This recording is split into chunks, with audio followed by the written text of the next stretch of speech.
सोलापूर जिल्ह्यातील विधानसभा मतदारसंघातील काही मतदारसंघात लढतीचं चित्र हे स्पष्ट आहे. तिथल्या बंडखोरीचं सांगता येत नाही, मात्र लढतींचं चित्र स्पष्ट आहे. तर काही लढतींच्या बद्दल भरपूर गोंधळ आहे. तिथं तिकीट कोणाला मिळणार यावरून महायुती आणि महाविकास आघाडीची देखील दोघांची देखील डोकेदुखी चालू आहे. पहिल्यांदा आपण ज्या लढती स्पष्ट झालेल्या आहेत त्याबद्दलची माहिती घेऊ. सर्वात पहिला स्पष्ट लढत झालेला मतदारसंघ जर कुठला असेल तर तो कागल मतदारसंघ. कागल विधानसभा मतदारसंघात विद्यमान आमदार हसन मुश्रीफ यांच्या विरोधात समरजित घाटगे हे उभे ठाकलेले आहेत आणि तो जो सामना आहे तो फिक्स आहे, ठरलेला आहे. तुतारी विरुद्ध घड्याळ हे चित्र आहे. या मतदारसंघाचं जर मागच्या काही लढतींचं चित्र पाहायचं झालं तर 1999 पासून हसन मुश्रीफ साहेब हे कंटिन्युअसली तिथले आमदार आहेत. आमदार म्हणून निवडून आलेले आहेत. कागल मतदारसंघानं त्यांना 5 वेळा निवडून दिलेलं आहे 1999 ते 2019 पर्यंत. ह्या सर्व लढतीत कधी दुरंगी झाल्या तर कधी तिरंगी झाल्या. मात्र ह्या सर्वच लढतीत हसन मुश्रीफ हे बाजी मारत राहिले. दुरंगी लढत जेव्हा झाली त्यावेळी त्यांचं लीड फार कमी आलं. कधी कधी 1100-1200 मतं आली, कधी 5000 मताच्या फरकाने विजयी झाले. तर तिरंगी जेव्हा होती तेव्हा त्यांचं मताधिक्य हेच मताधिक्य वाढून गेल्याचं दिसून येतं. ही कागल मतदारसंघातली परिस्थिती झाली. आता त्याच वेळी वीरेंद्र मंडलिक हे सुद्धा बंडखोरी करण्याच्या तयारीत आहेत. त्यामुळे जर वीरेंद्र मंडलिक राहिले तर ते कोणाच्या पत्त्यावर पडणार? ते हसन मुश्रीफ यांच्या पत्त्यावर पडणार की समरजित घाटगे यांच्या पत्त्यावर पडणार? किंवा मत विभागणी व्हायला नको म्हणून तिथला मतदारच राजेंच्या मागे जर राहिला, म्हणजे हसन मुश्रीफ यांच्या विरोधात जे मतदान आहे त्याची विभागणी होऊन हसन मुश्रीफांचा विजय सुखकर होऊ नये म्हणून जर मंडलिकांचे समर्थक सुद्धा राजेंच्या मागे गेले तर आश्चर्य वाटणार नाही. असं देखील होऊ शकतं. मात्र जर वीरेंद्र मंडलिक रणांगणात आले, कागलच्या मैदानात उतरले, अपक्ष राहिले, बंडखोरी केली तर 100% काही ना काही त्या होणारी मतविभागणी ही हसन मुश्रीफ यांच्या पत्त्यावर पडणारी असू शकते. यानंतर लढत स्पष्ट असणारा दुसरा मतदारसंघ कोल्हापूर दक्षिण. कोल्हापूर दक्षिणमध्ये ऋतुराज पाटील विद्यमान आमदार आहेत. त्यांच्या विरोधात अमल महाडिक हे उभे राहण्याची शक्यता आहे किंवा शौमिका महाडिक देखील राहण्याची शक्यता आहे. 2014 मध्ये सतेज पाटील यांचा पराभव अमल माडकांनी केला होता. त्याचा वचपा 2019ला ऋतुराज पाटील यांनी काढला. अमल महाडिक यांचा पराभव केला होता. हा मतदारसंघ फार चुरशीनं आणि ईर्षेनं मतदान होणाऱ्यातला मतदारसंघ आहे. इथं बंटी पाटील आणि महाडिक यांचे गट आमनेसामने भेटतात. दोन्ही बाजूला समर्थकांची गर्दी आहे. तरीसुद्धा या मतदारसंघात ईर्ष्या ही कायम असते. मागच्या वेळी ऋतुराज पाटील यांना चांगलं मताधिक्य मिळालं होतं. ते मताधिक्य टिकवण्याचं आव्हान त्यांच्यापुढे असेल. गेल्या लोकसभेत जे काही मतदान झालं त्यात शाहू महाराजांना फक्त 6000 मतांचं लीड होतं. त्यामुळं ऋतुराज पाटील यांना देखील फार परिश्रम करावे लागणार आहेत ही निवडणूक निवडून येण्यासाठी. तिसरा मतदारसंघ जो फिक्स लढत आहे, जी लढत ठरलेली आहे असं म्हटलं तर चालेल, असा मतदारसंघ म्हणजे शाहूवाडी पन्हाळा. शाहूवाडी पन्हाळ्यामध्ये जे 2 उमेदवार आहेत ते पारंपरिक विरोधक आहेत. एक विनय कोरे जनस्वराज्य शक्ती पक्षाचे आणि दुसरे सत्यजित आबा सरुडकर हे लोकसभेसाठी उभे होते. दुर्दैवानं असं झालं की त्यांचा जो पराभव झाला तो फार कमी फरकाने झाला आणि त्यासाठी जे काही कारण होतं त्यात कुठेतरी विनय कोरे सुद्धा होते. त्या कारणात त्यांनी देवीची शपथ घेऊन सांगितलं होतं की सत्यजित पाटलांना इथून काही लीड आम्ही देणार नाही. तरी लीड मिळालं, 20,000 इतक्या मताचं लीड मिळालं. मात्र ते मताधिक्य फार नव्हतं जे स्वतःच्या मतदारसंघातून यायला हवं होतं. म्हणजे उदाहरणार्थ धैर्यशील माने यांना इचलकरंजीतून 40,000च्या आसपासचं मताधिक्य मिळालं. तितकं मताधिक्य जर शाहूवाडीमधून आलं असतं तर सत्यजित पाटील यांचा विजय होऊ शकला असता. मात्र शाहूवाडीत ब्रेक लावण्याचं काम सत्यजित पाटलांना कुठेतरी विनय कोरेंनी केलं त्यामुळे लोकसभेच्या पराभवाचा वचपा आता सत्यजित पाटील सरोडकर आणि त्यांचे समर्थक काढतात का हे बघावं लागेल. त्यानंतर चौथा मतदारसंघ जिथं फिक्स लढत असू शकते किंवा आहे म्हटलं तरी चालेल, तो म्हणजे राधानगरी बुदरगड. राधानगरीमध्ये आता विद्यमान आमदार हे प्रकाश आंबेडकर आहेत. गेली 2 टर्म ते निवडून येत आहेत. त्यांनी त्या मतदारसंघात भरपूर कामंही केली आहेत. त्याआधी KP पाटील आमदार होते. KP पाटलांचा त्यांनी 2 वेळा पराभव केलेला आहे. यंदा KP पाटील हे मुळात ती जागा कोणाला सुटणार याबद्दल अजून संभ्रम आहे. काँग्रेस ती जागा स्वतःकडे मागते, शिवसेना उद्धव बाळासाहेब ठाकरे गट स्वतःकडे जागा मागते. त्यामुळे जी जागा ज्या पक्षाला मिळेल तिथे KP पाटील प्रवेश करतील आणि प्रकाश आंबेडकर यांच्याविरुद्ध सामना करतील. आंबेडकर हे मुळात शिवसेनेकडून निवडून आलेले होते, मात्र त्यांनी एकनाथ शिंदे यांच्याबरोबर जाणं पसंत केलं आणि ते म्हणजे त्यांनी एकनाथ शिंदेंची साथ देण्याचं स्पष्ट केलं. गुवाहाटीला सुद्धा ते गेले होते. त्यामुळे पक्षांतराचा किंवा जे काही उद्धव ठाकरेंना सोडून एकनाथ शिंदेंच्या बरोबर जाण्याचा शिक्का आहे त्याबरोबर त्यांच्याकडे. त्याचबरोबर दुसरी एक बाजू, चांगली बाजू जी आहे ती म्हणजे त्यांच्या भरपूर विकास कामांची बाजू आहे. त्यामुळं आंबेडकरांचं पारडं सध्या तरी जड दिसतं आणि दुसऱ्या बाजूला जे काही KP पाटील असतील किंवा EY पाटील असतील ते त्यांचा अजून पक्ष निवडण्याचं काम सुरू आहे. यानंतर हातकणंगले लोकसभा मतदारसंघात विद्यमान आमदार राजू बाबा आवळे आहेत. तिथे शिवसेनेच्या सुजित मिंचेकर हे होते 2 टर्मचे आमदार. त्यांचा पराभव मागच्या वेळी राजूबाबा आवळेंनी केला. त्याला जे कारण होतं ते जनस्वराज्य शक्ती पक्षाचे उमेदवार अशोकराव माने ह्या मतांचं डिव्हायडेशन झालं आणि त्यामध्ये राजूबाबा आवळे हे निवडून आले होते.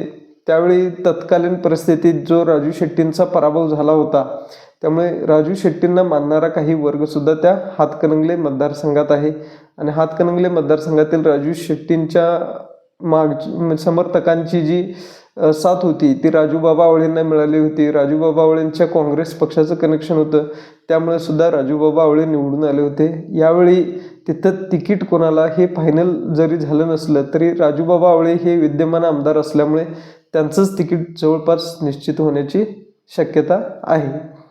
यानंतरचा सर्वाधिक चर्चेतला जो मतदारसंघ होऊ शकतो तो मतदारसंघ म्हणजे इचलकरंजी विधानसभा मतदारसंघ.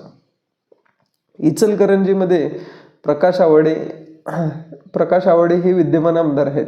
मात्र त्यांनी स्पष्ट केलं की राहुल आवाडे हे लढतील, इथून पुढे मी काही लढणार नाही. त्यामुळे राहुल आवाडे हे उमेदवार असतील. त्यांनी BJPमध्ये प्रवेश केलेला आहे.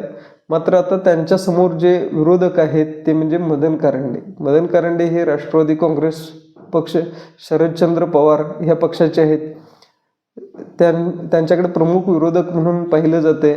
जे काही इचलकरंजी मतदारसंघ आहे त्याचा चेहरा मोहरा हा 2008-9च्या जी मिरज दंगल झाली त्याची जी ठिणगी होती, त्याचं पर्यावसन जे दंगलीत झालं ते इचलकरंजीत सुद्धा झालं आणि इचलकरंजीत त्यानंतर जे मतदारांचा कल असेल तो बदलून गेला आणि कुठंतरी भाजपाला अनुकूल असा तो मतदारसंघ बनला.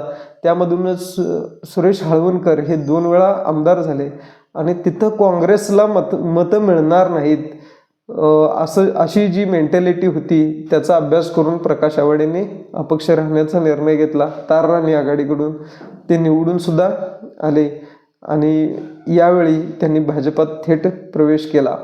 मात्र असं असलं तरीही राहुल आवाडे यांना ही लढत सोपी जरी वाटत असली, त्या मतदारसंघाची मेंटॅलिटी तशी वाटत असली तरीही कदाचित आता जे शेळके आहेत त्यांनी बंडखोरी करण्याचे संकेत दिले आहेत. अशी जर बंडखोरी रोखता आली नाही तर मदन कारंडे यांच्या ती बंडखोरी पत्त्यावर पडेल आणि मदन कारंडे यांना देखील कदाचित लॉटरी लागू शकेल अशी परिस्थिती इचलकरंजी विधानसभा मतदारसंघात होऊ शकते. यानंतर जो मतदारसंघ आहे तो शिरोळ विधानसभा मतदारसंघ. शिरोळ विधानसभा मतदारसंघात 2014 साली राजेंद्र पाटील यड्रावकर हे राष्ट्रवादी काँग्रेसकडून लढले होते. त्यावेळी त्यांचा पराभव झाला आणि उल्हास पाटील यांना एक सहानुभूतीची लाट मिळाली. त्यामध्ये ते विजयी झाले होते. मात्र 2014 पासून मात्र राजेंद्र यड्रावकरांनी यांनी विश्रांती न घेता मतदारसंघ चांगल्या पद्धतीने बांधला. 2019ला जो महापूर आला त्यामध्ये देखील त्यांनी प्रचंड मदत केली त्यांच्या संस्थेमार्फत, त्यांच्या स्वतःमार्फत. आणि त्यावेळी ते तत्कालीन राष्ट्रवादी काँग्रेसमध्येच होते. राष्ट्रवादी काँग्रेसचं तिकीट मिळण्याची अपेक्षा होती, मात्र ऐन टायमाला तत्कालीन आघाडीच्या घटक पक्ष स्वाभिमानी शेतकरी संघटनेला ही जागा आघाडीकडून सुटली आणि त्यामुळे राजेंद्र पाटील यांना बंडखोरी करत अपक्ष उमेदवार म्हणून लढावं लागलं. आणि त्यांच्या केलेल्या कामाच्या जोरावरती अपक्ष म्हणून तब्बल 30,000च्या आसपासची म्हणजे लीड मिळून 30,000च्या आसपासची मताधिक्य मिळून ते आमदार झाले. आणि आमदार झाल्यानंतर लगेचच त्यांनी त्या काळी शिवसेना एकत्र होती त्यावेळी त्यांना पाठिंबा दिला आणि ते राज्यमंत्रीसुद्धा झाले, आरोग्य राज्यमंत्री झाले. आरोग्य राज्यमंत्री झाल्यानंतर कोरोनाला त्या काळातही त्यांना काम करता आलं चांगलं.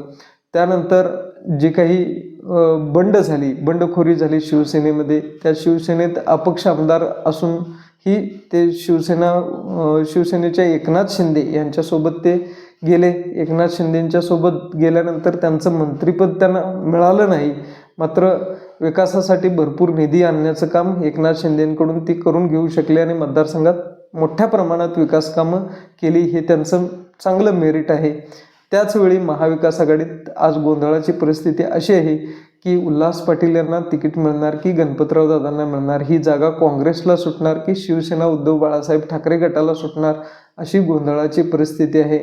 यड्रावकर यांना फाईट द्यायचं झाल्यास त्यांच्या तोलामोलाचा उमेदवार, तोडीचा उमेदवार म्हणून गणपतराव दादांना तिकीट देण्यात यावं असं महाविकास आघाडीतल्या काही घटकांचं म्हणणं आहे. तर काही घटकांचं म्हणणं उल्हासदादा हे निष्ठावंत आहेत, त्यांना देखील तिकीट दिलं पाहिजे अशा पद्धतीचं म्हणणं आहे.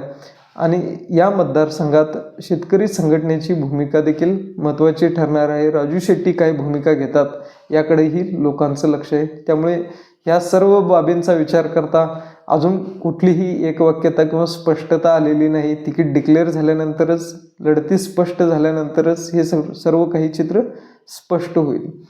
त्यानंतर जो मतदारसंघ येतो तो करवीर मतदारसंघ. करवीर मतदारसंघाचे आमदार PN पाटील साहेब यांचं निधन झालं.